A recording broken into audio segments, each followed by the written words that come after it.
Ladies and gentlemen, welcome to the 3-0 Take, where we talk all things Major League Baseball. Here's Kyle Corwin and Nate Reyes. It all starts right now. Welcome back to the 3-0 Take, presented by Chinook Cedary. This is episode 523. I'll be your host, Kyle Corwin. I'm here with my co-host, Nate Reyes. Nate. Oh, boy. What a weekend, man. I told you before that day before opening day is like Christmas Eve, and you got Christmas Day, opening day, except the day after Christmas sucks. It's the worst. This is just the kickoff of like an entire Christmas season. Can I say something on that note? The day after opening day isn't the best. Well, I need to clarify something because there's some people that are really, really in their feelings about a post that I put out on this very matter. Look, Yeah. what I said after opening day. I said, after taking the last 24 hours to digest opening day, the perfect recipe to improve it has been made clear. 1, all third teams play. 2, games start at noon, and then I didn't include it, but in parentheses, just know that I meant, and then stagger throughout the rest of the day. So you've got baseball all day. And then stop giving teams Friday off. Yeah. I can't tell you how many people I had in the comments Not okay with that? say, well, they give Friday off because of rainouts for Thursday. Did I say that I cared what the reason was? I just said, like, stop. In a perfect world, you just roll right into a 3-game set. You don't open the season and then say, well, we're going to dial it way back to have like 4 games or something. I think there's more this year, but yeah, we've seen Fridays after opening day in previous seasons where you just don't have many games. I get all that. I understand the logistics of it. I'm just saying it sucks. In an ideal world, you just have a 3-game. The weather's perfect across the country. And heck, even in Canada, we'll include them. And you just play 3 games and you enjoy it. You enjoy a 3-game set. I understand. Trust me. Every time I open TikTok, a little comment notification drops down. It says, well, Friday, they say for rain. I get it. Rainouts. We know why. I get it. I'm just saying that's a perfect recipe if it were possible. But hey, yeah. I mean, if you guys enjoy having the Friday off where there's no baseball, then so be it. But I'm with you. It's weird because it's like Thursday's amazing. It's a great day.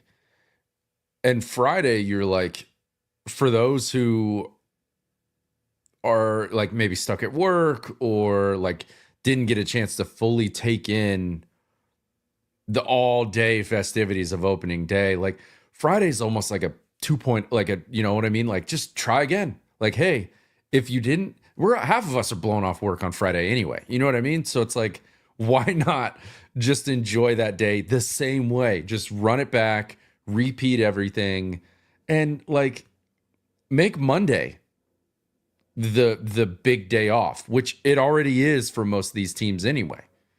And if it's the big day off, then make that the makeup day if you lose one of these games due to weather. Well, so here's the thing on that, and I don't want to spend too much time on it, but I did see people explaining, sort of taking it a step further and saying, well, you don't want these teams to lose that opening day, that gate, those tickets that you get as like the official opening day. It's less about making up the game, because you can do that on a random Monday in July if you want. It's true. It can always be added to a different series. Right. But they're saying like you have to have that first game done as soon as you can. And so that's why if it doesn't work Thursday, then you do it Friday. So from that perspective, I understand. Again, I'm just saying, whatever. In a perfect world, we've got baseball every day, no off days actually ever would be great. Yeah. In fact, year round, make it year round. We don't need an off season. Sure. We need less of these Nate Reyes funks that we just witnessed this that's done, huh? This past off season. A long one. But opening weekend, I mean, I can't say it's officially in the books because there's games going on right now, but somebody's got an anniversary, a 1-year anniversary to celebrate. Yeah. Congratulations, my friend. Thank you, buddy. Thank you. So we're doing a little early recording here, but for all intents and purposes, opening weekend is wrapping up later today. A lot happened. Yeah. A lot happened. And I feel like we say that every year, but I mean, there's a long I don't remember one like this. items that I feel like we could dive into, but I want to start first. Actually, no, I was going to save this for last. Let's just get this out of the way because it was the first. I feel like it was the first thing that we were dealt on Thursday. MLB TV. Oh. What? How do you drop the ball that bad on opening of all days for MLB TV not to work? Bad. I said it on our live stream on Thursday. You had all off season to tie up any loose ends, to make sure everything was buttoned up, and to make sure something like this didn't happen. You had baseball fans across the country unable to watch opening day. And like I said on our live stream, this isn't like it honestly took a while for it to sink in with me. I'm like, this isn't just some big Sunday night game that we're all tuning in for, like a Dodgers Padres game or something. Right, Let's tune in for, like, this is the first game of the season, and crickets, black screen and crickets. How so? As you know, and as anybody that joined us in the stream knows, I was kind of in and out of work all day, unfortunately. I did get to catch majority of the Yankees game, but the Yankees game was on ESPN. So like I was fine, but my other screens weren't able to really throw anything else on. So like, how long was that outage? It was a good chunk of time. We're talking 30 minutes, 45 minutes? No. I mentioned it on the stream. It, for me at least, it was an hour and a half. We were an hour and a half in from when I flipped it on, which was pretty early on, because I think I had it on before the games got going, just to see if they were doing any like festivities things, and it was for like an hour and a half it was out, and I'm going, talk about dropping the ball. And then little cherry on top, I have to find this email. I get this email yesterday, and I don't know, I'm sure most other people got this. Dear loyal subscriber, opening day is one of the most exciting days on the baseball calendar. It's the first chance to watch your favorite team and players start competing for a World Series championship. And for over 20 years, MLB TV has consistently given you the chance to stream those opening day games from wherever you are. Unfortunately, MLB TV experienced a technical issue yesterday that resulted in a temporary inability to access our live game streams. While our technical team addressed that issue immediately and restored access as soon as possible, we understand how disappointing this was to fans who were eagerly awaiting the start of the season. For that, we apologize. MLB fans deserve the best streaming experience possible, and we will continue to strive to provide that. To thank you for your support of the national pastime, MLB would like to offer you $10 off any purchase of $25 or more at MLBshop.com. See details below. Thanks, MLB. So you want more of my money for a mistake that right. I'm already paying for, that saw no reimbursement for. Smart. Yeah. Apple got rid of their chargers and headphones so you can spend more money. MLB TV is following the same suit, dog. I would have rathered it. Honestly, I feel like it would have been a win for Major League Baseball, like PR wise, if they came out and said, we're going to give every subscriber $1 back for their troubles. That would have been funny. I would have been like, you know what, you're trying. That's a lot of money to have to give back, but like $1, give me $1 and we'll call it even. Yeah. But no, they said, here, spend more money on our things and we'll give you we'll cut you a little discount. You and I were talking about it before we hopped on. Like it is a good deal. MLB TV, like, really truly is not that bad of a deal when you consider like all of the subscriptions that an average American pays for. Sure. Whether, whatever streaming services you use, whatever quantity you use. If you're like me or you, like, you have 3 or 4 rolling at once and it's just hitting your your freaking account every month. So it is nice that there is like this lump sum that you can just kind of fork over at the beginning of the year. It's nice that you can like pick and choose, like, hey, I'll just take this one team, or I'll take the whole league, or, whatever it is. I do think that this is just one instance of many things that if you were to take a poll and talk to your fans, there's a lot that needs to be cleaned up. There's a lot that like just isn't very user friendly, that isn't great. And I don't know, man, like you would expect, coming off of the most watched World Series in a number of years, and we're constantly getting reports of like how viewership is up, how numbers are up, and how there's so many different ways to watch this. There's so many different screens that we have now. There's capabilities of taking in baseball. Like, you would think that there would be some sort of overhaul. No, it's the same thing.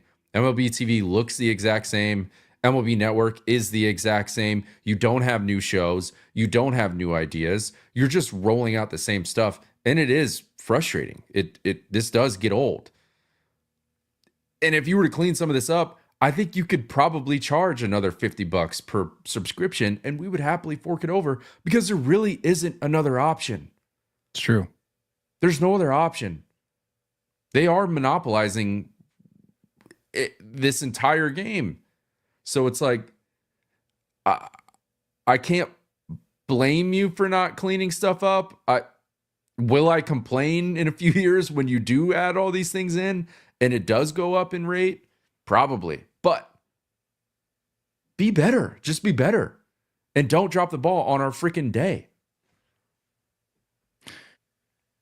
All right, we got that out of the way. Let's the rest is positive, I promise.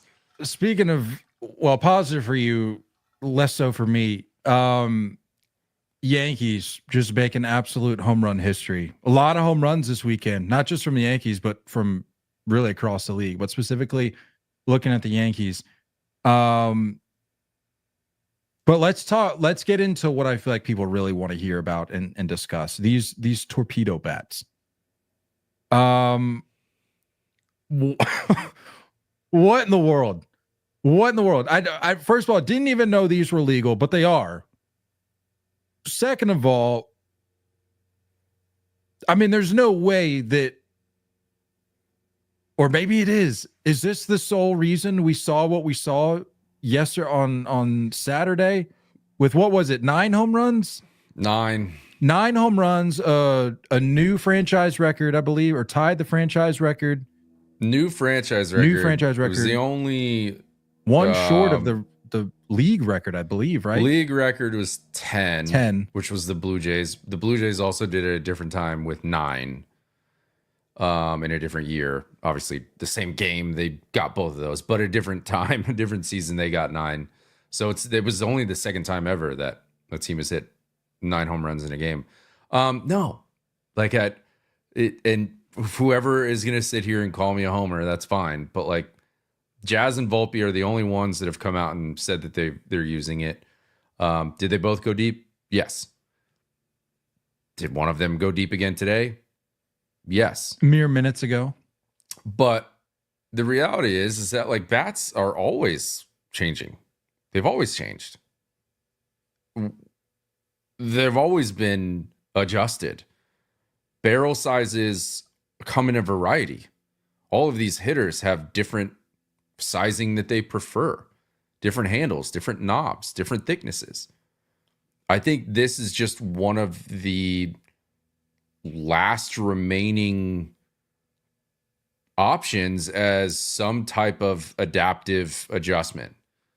And what you're seeing here, for those that are unfortunately just listening audio, get on YouTube first of all, or join in on our stream. Shout out so you YouTube. Can see the video. But instead of the thicker part of the barrel being towards the end of the bat, it has now moved down lower than what your normal sweet spot would be, and almost closer to the label. And during the broadcast yesterday, they were talking about how, our analytics are constantly adjusting mechanics now, and that there's different ways. You've seen pitchers change their grip or arm angle or, whatever, to basically maximize their potential in whatever that, that endeavor is. But with these bats, they were saying is that like some of these guys like Jazz and Volpe, a lot of their contact has been lower on the label. So that the idea was to lower that sweet spot and bring it down. The barrel isn't any bigger. It's not illegal, like you said. The sweet spot is just in a different place. And for those who have played, any of us that have had the chance to have a different type of bat, whether it's metal, whether it's wood, throughout our time of playing, like you kind of play around with what feels good, kind of play around with what feels comfortable. Do you like it end loaded? Do you like more weight in the hands? Do you, like how do you prefer it basically? And this is just an innovative way. Like, I get that it is somewhat polarizing because of what team it's attached to. I get that it is polarizing because it may or may not be a coincidence that they just put up 9 home runs and 20 runs in a game. But this is legal. And, no one freaked out when axe handles started becoming a thing 5-6 years ago. Good point. You know what I mean? No one freaked out when knobs were completely removed. No one freaked out when giant knobs, where a lot of the weight sat in the hands, started coming out. No one's really talking about the transition from when we were kids. You watched a lot of ash bats being used, and that's why you had those blow up, splintered bats everywhere when bats broke. Now you just see barrels flying because a lot of these guys are using maple. So like bats are going to change throughout our game. You go back to, what's that video when Bryce was 16 swinging the Babe Ruth sized bat, where it's a 40-ounce bat, right? Like, right. Like, you know what I mean? So when we're talking about the equipment adapting to what the game style is, the reason those guys were using such heavier bats back in the day is because the velocity wasn't as high.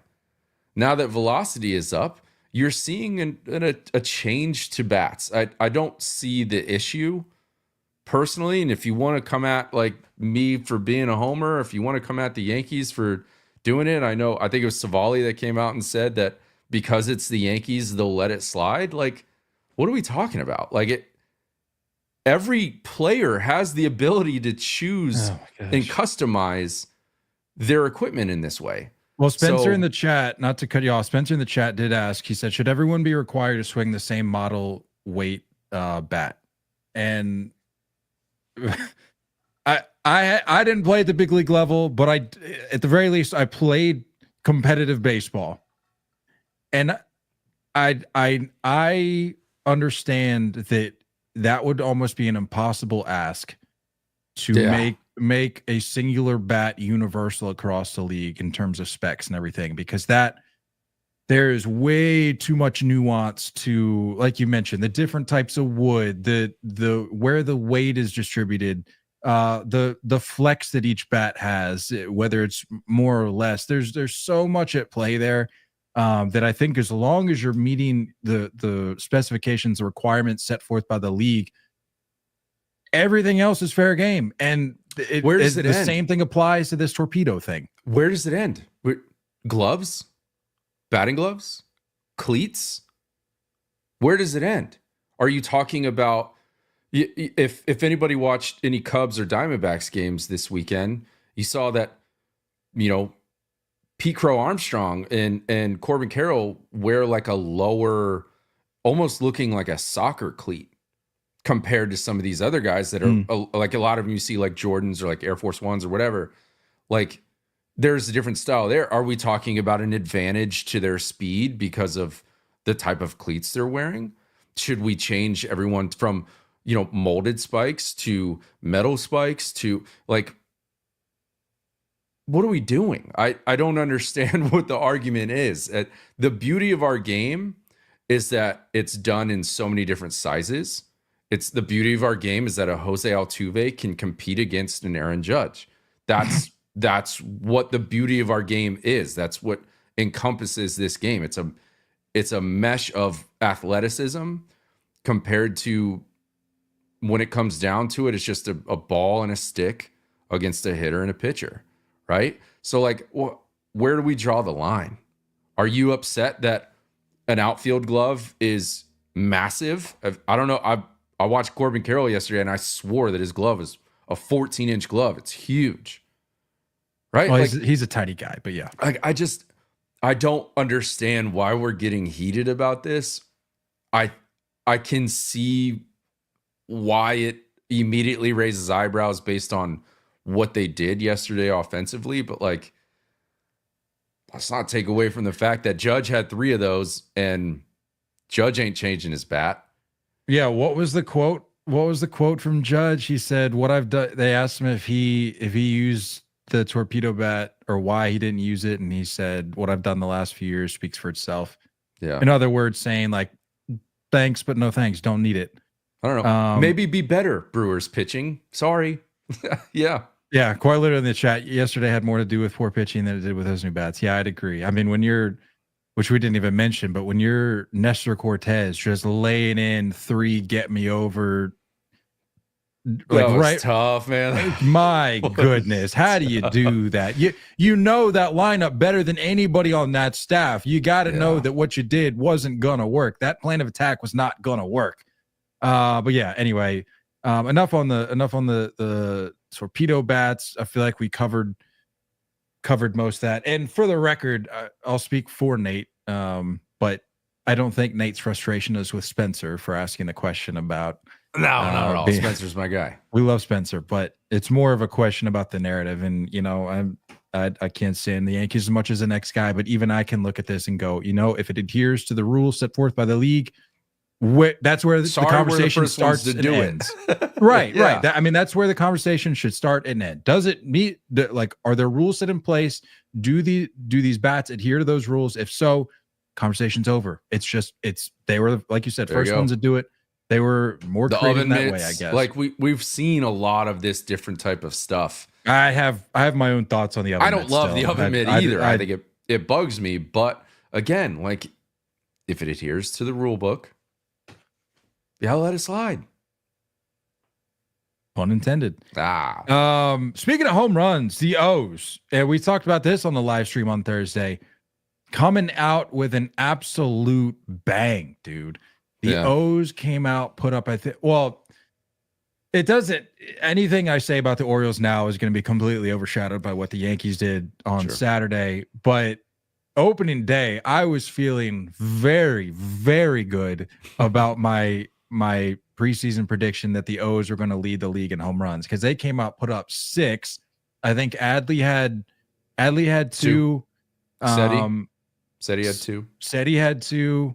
I think yesterday Westberg had, or he had one. Yesterday Westberg had 1 Thursday and 1 yesterday. I don't know if he had 2 in one game or not. I thought he had a pair, but my goodness, dude, the O's coming out swinging in Toronto, which for me, I love to see for that pick of mine. But it's more, it's.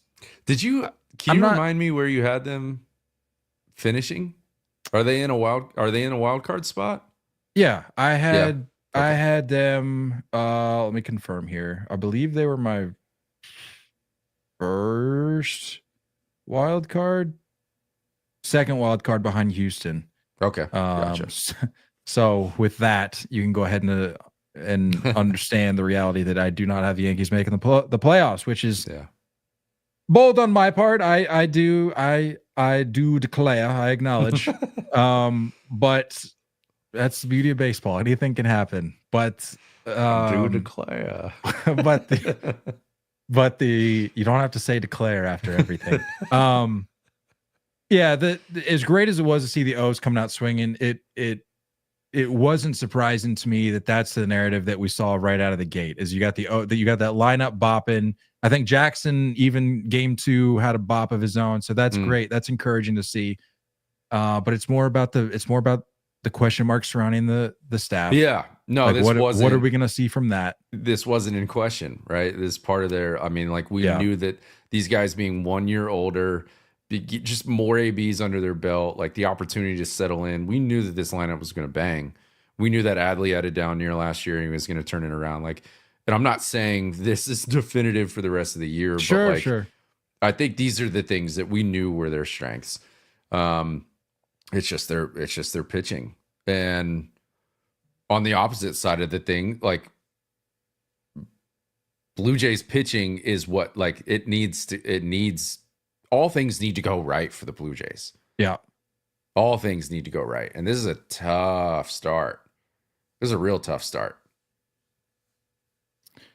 The guy didn't have a tough start. Tyler O'Neill. Goodness. When does that end? Let me just pose that to the group, to the chat. That's 6 now, right? To the public ear. 6. Now I'm thinking after 5. I'm thinking after he gets 5 for the Sox last year. I'm thinking that's a nice.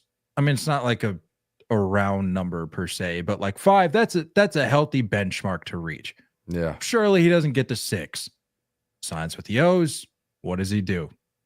Goes yard opening day. It's now at 6, which begs the question: like, is this the characteristic of his career? Is this his thing? Like you got Chris Davis for the A's back in the day. He was just the 247 guy. Yeah.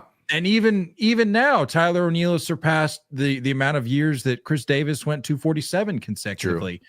So it's not even the greatest comparison, but it's like, is this just who he is now? Is this what he does? And, what do you have more faith in? Do you have more faith in Tyler O'Neill going deep on opening day, or the Castellanos home run during some type of tragedy? I mean, I hate to say it and not to like, there's more opportunity for Castellanos to live up to that. Right. But for that reason, not to bring light to it, but there's a lot of business, a lot of negative things going on in the world right now. And I don't think Castellanos can keep up with all that's going on. So if it just means one day a year, Tyler O'Neill going yard, then I'm gonna put my money there. But what an incredible start. And O's fans, it seems, can't even enjoy it because they're already writing him off, going, well, this is great and all, but I'm sure he'll be out with some sort of pulled hamstring or something by next week. Which from a short or limited perspective, I'll say, on his short time in Boston, I understand where they're coming from, but now's try to be optimistic. No, well, that's what I was gonna say. Orioles fans have so quickly become cynical because of expectations that have been added to the mix. It's funny to watch a fan like a group of fans that are optimistic about the future. It's been so cold and dark for a long period of time, and it's just quickly, like just in a year or two, with expectations that show up to become quickly cynical. It's funny. It's funny to watch. It's like for some fan bases that have just been that survived their entire lives as this. Welcome.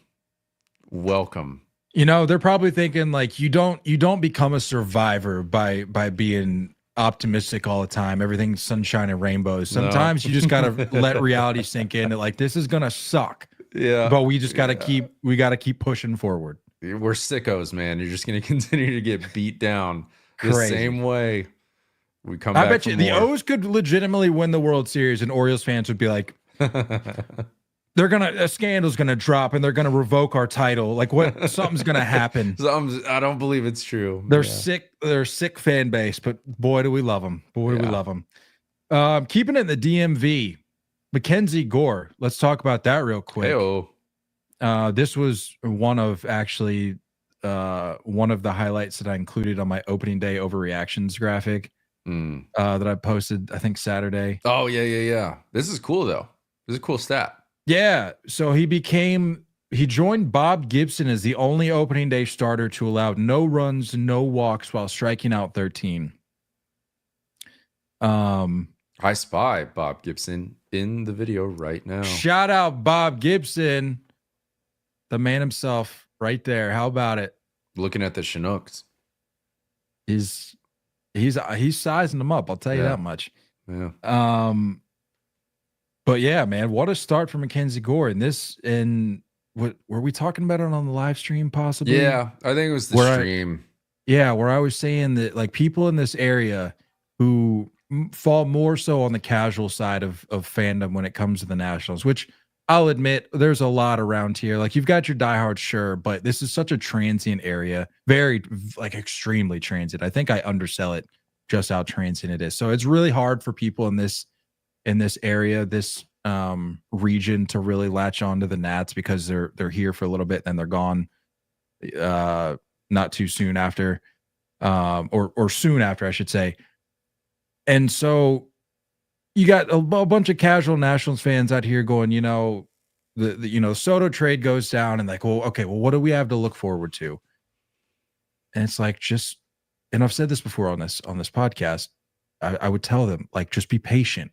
You've got some pieces coming back in the mix that sure, are you going to achieve Soto in the aggregate as a result? Probably not.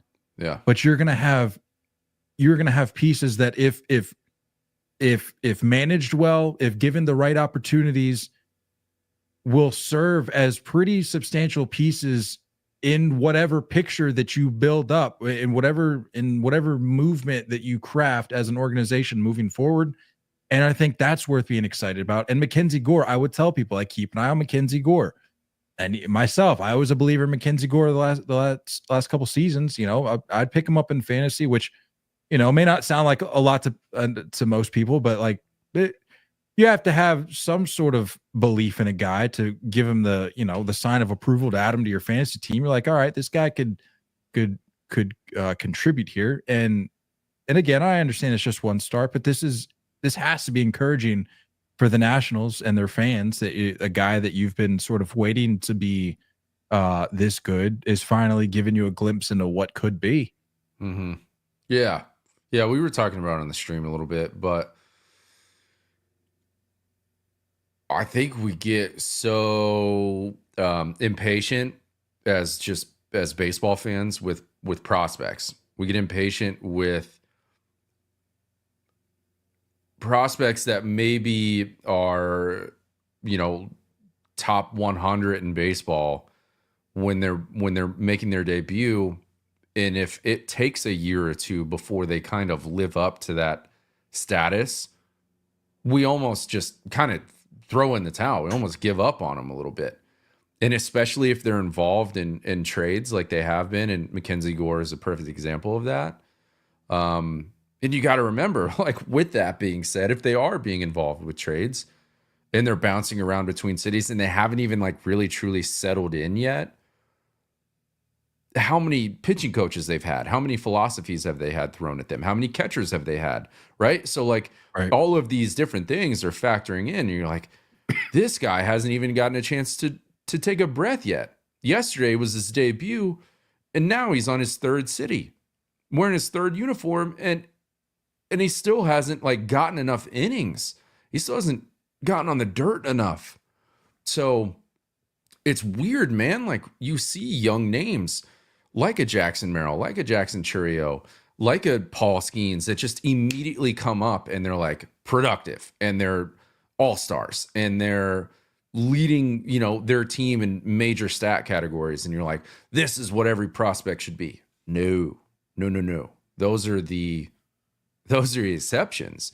You know what I mean? You got to remember that most of these guys, for as long as you and I have watched baseball, typically aren't even really showing up until 26, 27.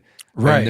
You know what I mean? Like exactly. Now that we're seeing guys at 19, 20, like we've become forgetful that it does take a few years to settle in. Yeah. It does take a certain amount of ABs, a certain amount of innings pitched to really truly find your stuff. Not to mention, hopefully finding a pitching coach or a philosophy with a specific franchise that kind of like sits in and agrees with your specific skill set. So I would just say this is a great reminder that like, don't give up on these guys just because it's been a few years. Yeah. I mean, I would say that's a blessing and a curse of the league's promotion of its young stars. Is like it's a blessing that you get to see how much talent is around the game at such a young age. But the curse of that is leading people into a false sense of understanding or belief that everybody at that age is comparable in talent. The reality of it is that maybe at some point in their career they reach that level of stardom, but the majority of these guys, they're not going to be like a Juan Soto when they come up at whatever age they come up at. Yeah. It, like you said, it may not be till 26 that we really see these guys peak or blossom or hit their prime, hit their stride. Even early 30s. Like that's what I'm happens. saying. It's just very different for everybody. Yeah. And so now on a much like less deep analysis, beginning of the year is a lot of times just a crapshoot. Like you have no idea. Sure. Like I had my father-in-law, he texts me every once in a while for bets. Because he likes to just throw, $20-$50 on a game and just, why not? And he texted me of the Cubs and Diamondbacks opening day game, and it was Steele versus Gallen. And I was like, dude, this time, like, I don't know. I have nothing to offer you. Like, we don't know. You have either a group of hitters that maybe don't feel settled in or ready yet. You have a pitcher who's still working through stuff and maybe hasn't found a certain pitch. Like it's a crapshoot right now. So not to take away from Mackenzie Gore's performance, but like maybe the Phillies just haven't really like as a group offensively found their groove yet. And it's fresh. Right. We're still figuring it out. So great start, build off of it. Hope Mackenzie Gore blossoms into what he should be and what has been expected of him. But at the same time, I'm like, the Phillies are going to be fine. Just give them some time. Speaking of a good start, the Los Angeles Dodgers, look at us more than halfway through before we mention the Dodgers. Yeah. Yay. I mean, you can only say so much about it, but I feel like it's still worth noting as of right now, 5-0 to start the year. They're the Sunday night game, right? Sounds right. We were just talking about this. Weren't they the night game opening day as well? No, well, they were the primetime game, yeah. But they weren't a 10 o'clock game. It's Braves Padres. They're not even playing today. How about that? That's right. They didn't take Friday off. Okay, that's what it was. I was like, they've already, as we know with the Japan thing, they've already had a wonky start to the season. But yeah, so there you go. 5-0 to start the year. Dude, I don't know if you've been seeing this stuff with Mookie. I'm genuinely concerned for the guy. How many pounds did he lose? I think he's at like 20, 25. 25, and he already not a big guy. And he looks it too, dude. It does not look good, but see, like in his like cheekbones are popping out. Yeah, right. And he doesn't. I mean, like you said, he's already kind of a tiny guy, and even right now, he doesn't have much mass on those arms. Like not much muscle there. What was I think it was yesterday or maybe the day before. He hit a ball to like the track in left field, and I was like, the swing he put on it, like everything looked like, oh, that's right, 5-6 rows deep. Nope, fly out to the track, and I'm like, that makes sense. That makes sense. Yeah, 25 pounds is crazy, dude. I think not to go on like a weird little conspiracy thing, but like I've heard that the norovirus is going around.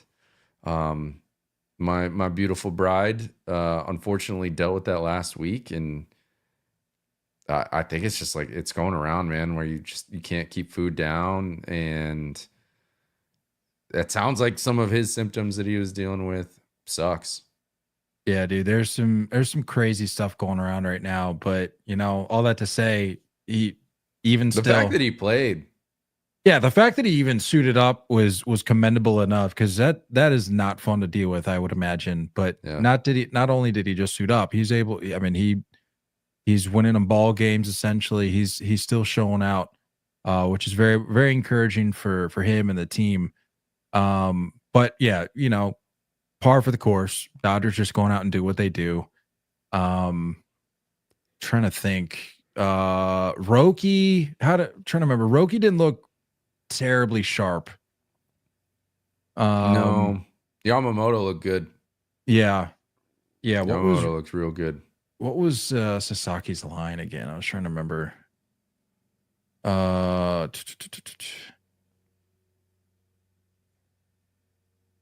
through 2 starts, he's got nine walks and 5 Ks over 7. That's through 2 starts. So, said it before. For those who didn't know this, if you live under a rock, baseballs are different over here. And it takes some time to figure it out. That's what it was. It was an inning and 2/3, 3 hits, 2 earned runs, 4 walks, 2 strikeouts, and of his 61 pitches, only 32 were strikes. So it's a command thing that certainly exists there right now. Not to say that it's going to carry on for long, but it's a learning curve. That is certainly the issue that he is that is currently derailing his starts right now. Because if you can't spot the ball, you're not going to last long in these starts. That's just the reality of it. No matter how good you are overseas, hitters over here will also be able to adjust. And majority of guys in this league know how to spit on stuff. They're not going to just give you. You can't just think, well, because I have the talent that I have, that you're going to luck into guys just giving you swings, giving you strikes, giving you outs. Like, guys are going to wait for their pitches, and if you're not spotting up, if you're not hitting the zone, you're not going to have a very long outing. Your day is going to be pretty short. I think that, on top of the fact, like, nothing against Japanese baseball. I think hitters are obviously better over here, but I also think that pitchers are better, and hitters are used to seeing Roki Sasaki type movement all the time. Whereas in Japan, obviously Sasaki is like at the top of the mountain, right? He's the one that's kind of leading the way. So it's like everyone else is below him. Right now, when you come over here, hitters are like, dude, I saw this yesterday from someone's 3-starter. You know what I mean? Like, that's how talented the MLB is. So it's just a learning curve. I wouldn't be worried. And that's the beauty of being absolutely stacked, is that the Dodgers don't need to be worried at all. Be patient and let them figure it out. On the flip side, down the road, the Angels making headlines for all the wrong reasons on opening day, rolling out a position player. I think they were down 8 when they brought in, was it, who did they bring in? I gotta be honest, I didn't take anything in from that series at all, really. Nor should you. Yeah. Not a great look to start the year, if I'm being completely honest. I'm not entirely sure why a position player is even in the mix to start the season when literally nobody has pitched. I mean, I understand getting your work in spring training and certain guys are on schedules, but like, do we have nobody to just come in and sort of mop up? Like, what inning was it in? Are we already trying to load manage here? Let me see. Because, like, it's one thing. The Brewers did it in the Yankees game yesterday, and it was Jake Bauers, and it was just the bottom of the 8th. Now, it was bottom 8 story. Okay, so I mean, that was an 11-run game for Nicky Lopez. Poor guy. Yeah, I don't know. I mean, yeah, it's hard to say. I think the only thing I can somewhat expect is that, like, these guys, these managers do have like a schedule that they're really focused on at the beginning of the year. And it's very strange when you have some guys that maybe aren't ramped up, some guys that are. You're trying to figure out, like, you got 2 off days really early for Friday and Monday. We need to make sure we balance out. Like, I don't know. Maybe that's a part of it. I'm not too worried about it. I'm not that surprised either. I mean, it's the Angels. It's what you're going to get. It probably won't be the last time you get a position player on the bump this year. Speaking of things not to be worried about, thoughts on, well, I mean, I have my own thoughts, but this Rafael Devers situation, I don't know if you've seen just how bad of a start he's gotten off to. Uh, through yesterday's games, because I know they're playing right now, through yesterday's games, had 12 ABs, and I want to say, over 12, 10 Ks. Over 12 with 10 Ks.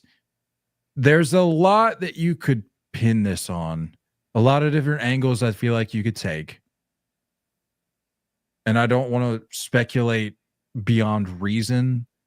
But you have to think, this has to be directly tied to everything that happened with the third base DH thing, right? Like, I mean, he's gotten off to slow starts before, but I mean, 10 strikeouts, which is some sort of record. I'd have to confirm.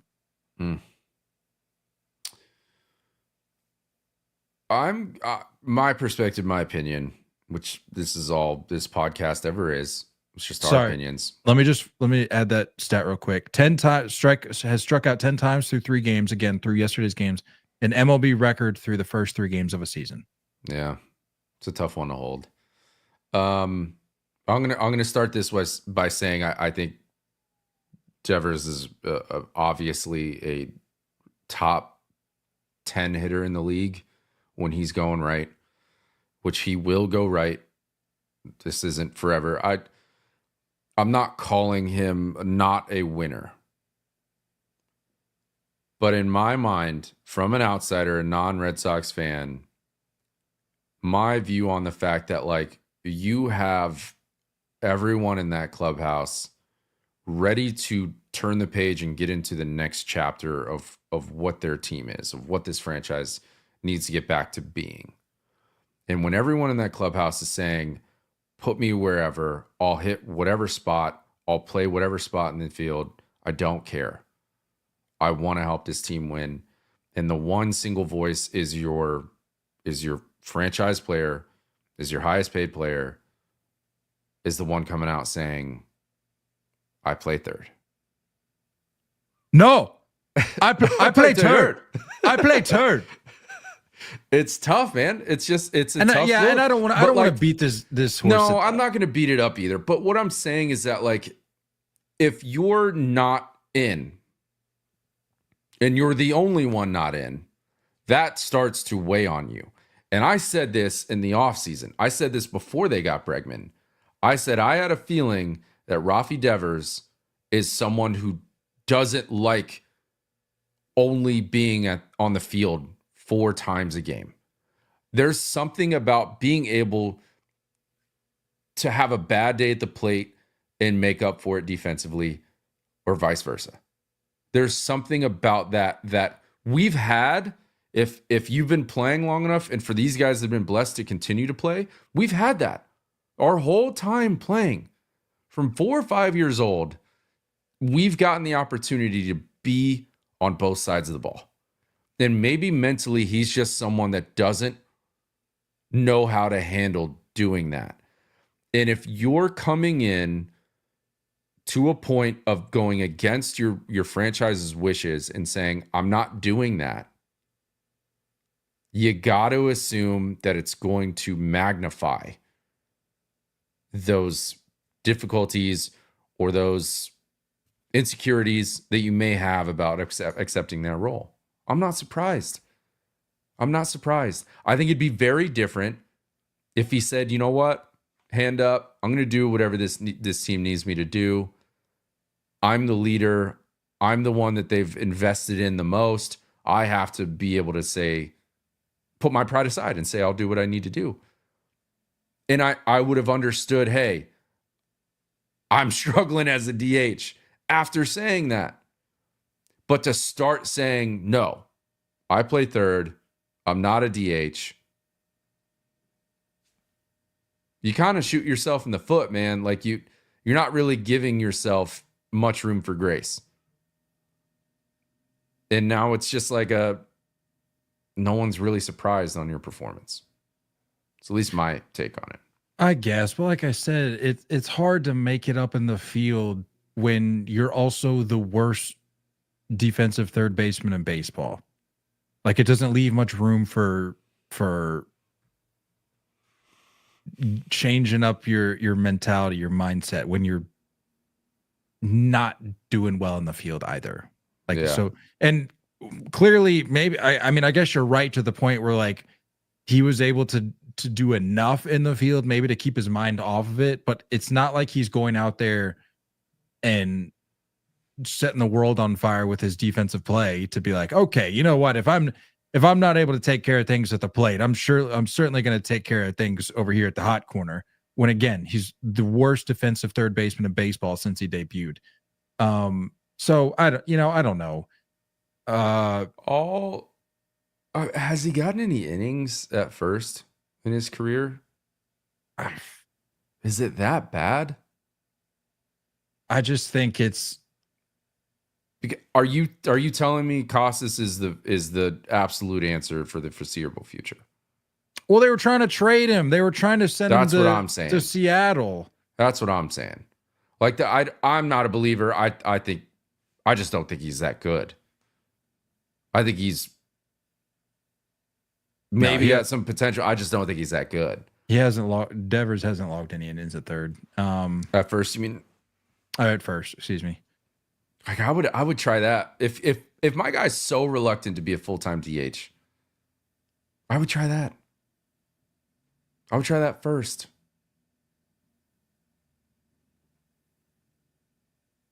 It's gonna be interesting though.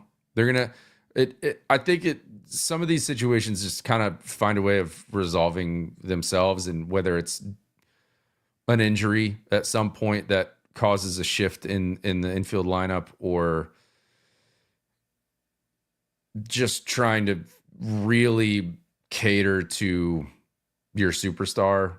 I think something's going to give if this continues, if this struggle continues. A little more optimistic on the other side of the ball. Sandy Alcantara making his return to the bump, looking pretty good. I think he got up to like he touched 99. I think he was sitting at 97 on average for his near 5 innings of work. So that's encouraging to see if you're a Marlins fan. I mean, it's going to be a question of how long he's going to be there in Miami, but for the time being, at least you're going to be able to enjoy some starts of his. I think Skeens also looked pretty good. He was 5 1/3, gave up 2, but he had 7 Ks. So some good takeaways from the bump there on that side of the ball. Trying to think. Like I said, there's a laundry list of things we could cover.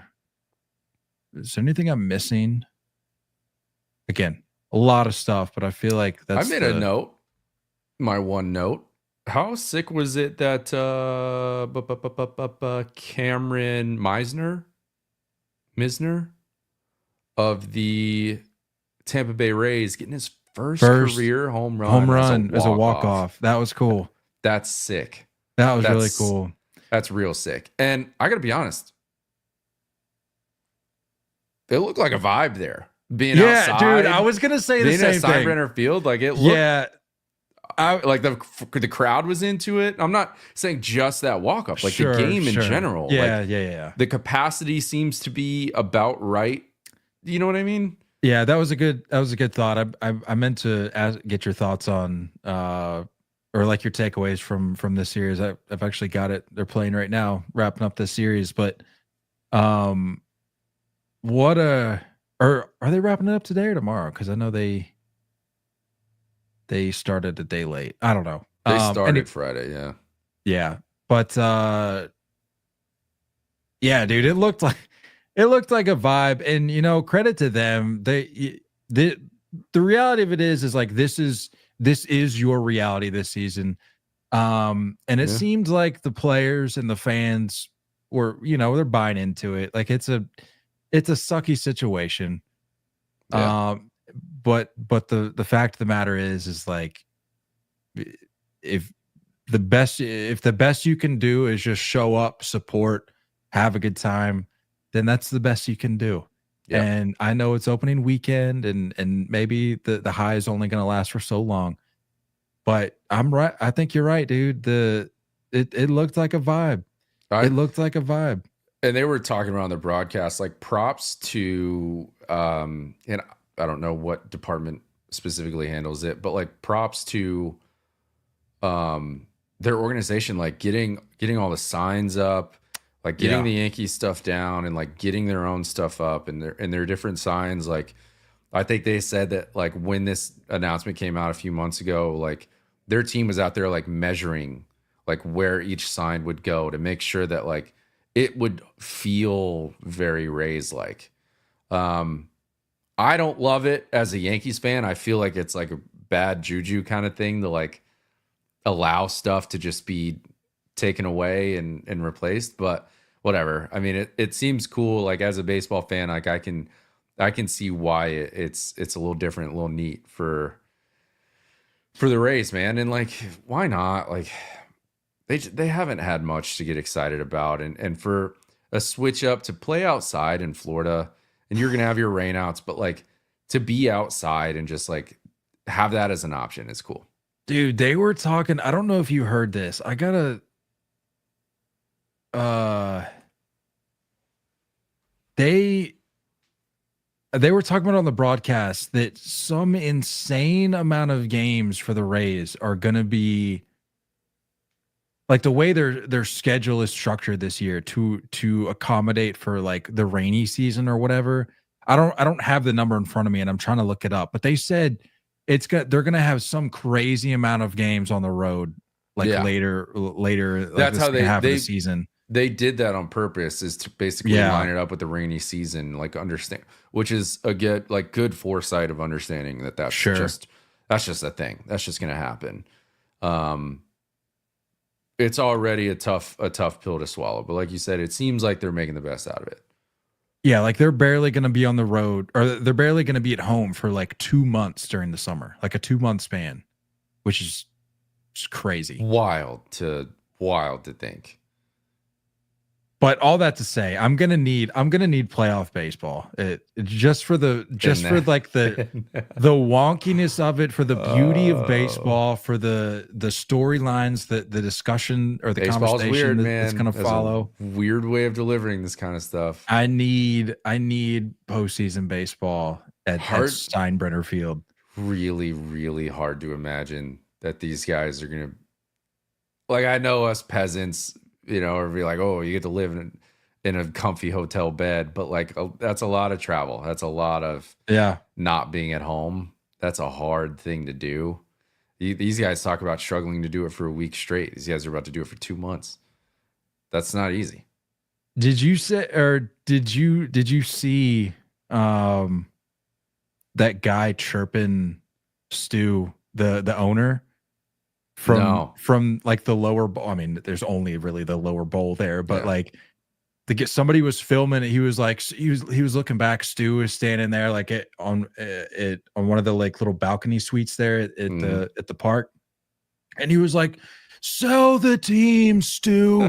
And he pans and he looks over at Stu, and Stu's like right there. I'm like, he's literally on top of this guy, just letting it eat at Stu. I thought that was hilarious, but. That's going to be the intimacy that they're talking about of this park. Also, if you're a betting man, I would hammer the over every game. whatever the line is being played at that field, the ball just jumps, dude. It's already built to the same dimensions as Yankee Stadium, so like you're gonna have a lot of offensive production there for both teams. I love it. Any other takeaways here? Jose Ramirez. I don't like that, man. I don't like seeing wrist stuff. Yeah, wrist sprain, not good. Imaging came back negative, which is encouraging, but you hate seeing stuff like that so early in the season. Did you by chance see the play that ended the Cubs D-backs game? Yes. Crazy. Like, yes, that's some heads up ball by Dansby. I don't know if I've seen Dansby. I could be late to. I don't know if I've seen that much emotion out of him before. That dude was fired up after that. Outside of their World Series run. Yeah. I mean, that's some of the most emotion I've seen out of Dansby. Well, it's crazy, man. Like, one thing that bugs me this period, like early in the season, I really, really don't like botched PFPs, and I don't like bad base running, because that's what you just came out of. You've spent weeks correct nailing that down. That bugs me, dude. And for those unfamiliar, go back and look at the way the Cubs Diamondbacks game ended. It was wild. D-backs are starting to make a run for it and kind of get back into the conversation late in the game. Ends up being bottom 9, and who was that? I'm trying to think of who the base runner was. It's a new Diamondback, kind of a role player. Trying to find it. Hold on here. It's like an infield squibber. Dansby comes charging in hard. It's kind of this in between short and third. So like third baseman's crashing too. Dansby gets it. No play at first because Corbin Carroll's running. Guy that was initially on second overrounds third base, and Dansby just runs at him and tags him out to end the game. Here you go. I got it. On a bounce, Swanson will pick it up. And now racing at Garrett Hampson. He's got him. He's out. What a play. Unbelievable. Dansby Crazy, Swanson dude. with a heads-up play, and the Cubs finish it off. That's crazy. And That's rough. I love Garrett Hampson, role player. Be good at all of those types of things. You have Correct. to be good at base running. Got to be good at defense. That's the rule.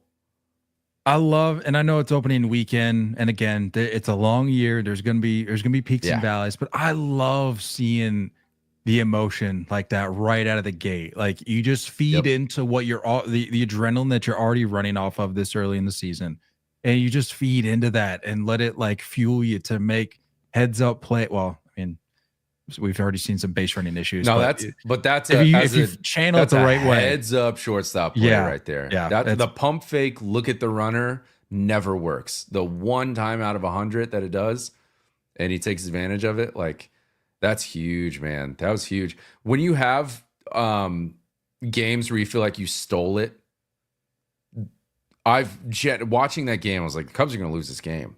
Yeah, Ryan Presley did not look good. Gave up a jack. Bases were loaded. Like, heart of the order, all of that happening. I was like, this game is going Diamondbacks' way. They're gonna have a walk-off, and that feels like the Cubs stole it.